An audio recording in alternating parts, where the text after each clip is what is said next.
Good morning, everybody, and welcome back. Today is December 4th, 2019, and we hope you're all having a wonderful day so far. Today's article is on the Paris Agreement and what people are doing to prevent further climate damage, so let's dive on in. I apologize in advance, but I am presently going through some congestion.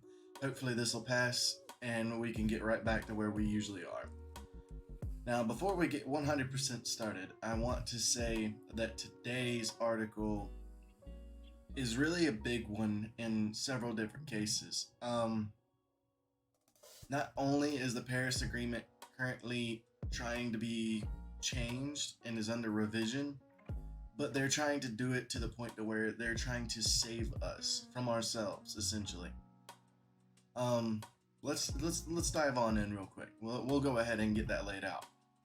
Countries are on course to provide over twice as much oil, gas, and coal by 2030 than would be compatible with limiting world temperature rise to 1.5 Celsius. So, in other words, we're on course to make way more of any of the fossil fuels than would actually be worth us combating, mostly due to the fact that once it rises 1.5 Celsius out, it's already gone way too far. It really genuinely has. The conclusion of the United Nations Environment Report is that the first of its kind, and it assesses the gap between governmental plans to provide fossil fuels by 2030 and the world production levels in step with achieving the Paris Agreement goals. So basically put, the new environmental report is going hand in hand with the Paris Agreement Act, basically stating we're not going to, let me get this correctly. It's basically stating that we're not going to put ourselves further in a hole. We actually want to sit here and combat it, not make it worse, which I wholeheartedly stand with. Under the Paris regimen, countries have created climate plans to curb their emissions. However, decarbonization efforts are principally targeted on reducing fuel consumption through renewable sources, energy potency, and low carbon technologies instead of curbing oil, gas, and coal productions, which is true as of right now. Most people are focusing on alternatives instead of curbing what's presently here. But I'd like to throw my hat into the ring and basically say, like, you need to focus on what's now a thing and get rid of it as well. I mean, in all honesty, I have a Prius. It runs on fossil fuel. I can't help that, but that also comes with the simple fact of I can't personally afford another vehicle. My car is 17 years old. I don't have the money to get another one. But curbing how much fossil fuel is still being produced will not only help, but in the same aspect, if you're curbing it while creating all of these new alternatives, they go hand in hand with one another. You're not sitting there persistently fighting yourself. Using the Intergovernmental Panel on Climate Change's situation, projections of planned production to 2030 would see the globe manufacturing 53% additional oil, gas, and coal, more than may be burnt to limit warming to 2% Celsius by 2100.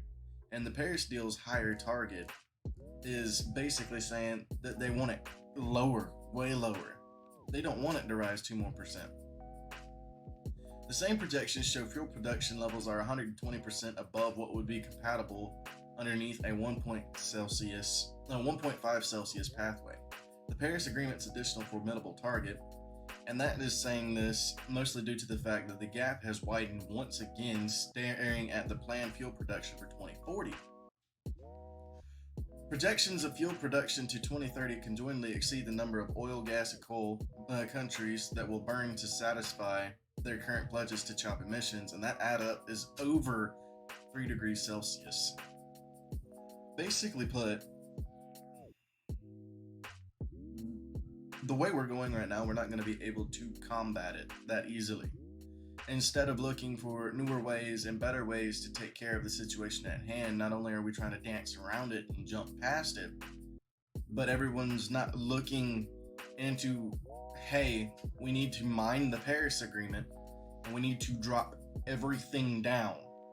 Make sure that we we roll back the production to the point to where we meet the Paris Agreement, not exceed it, because everything that I've literally just said is exceeding it either by 1.5%, 2%, or 3%. We don't need to exceed it, we need to go below it. In the latest report printed on Wednesday, the agency highlighted some measures governments are taking to reverse the fuel production trend, together with limiting new exploration and ending subsidies to fuel producers. All I'm genuinely going to say is stop focusing on the money. There are plenty of ways around it. Bikes are a thing, so are skateboards and rollerblades. Not going to say that you have to have that or you should do that or anything of that nature, but there are ways around it.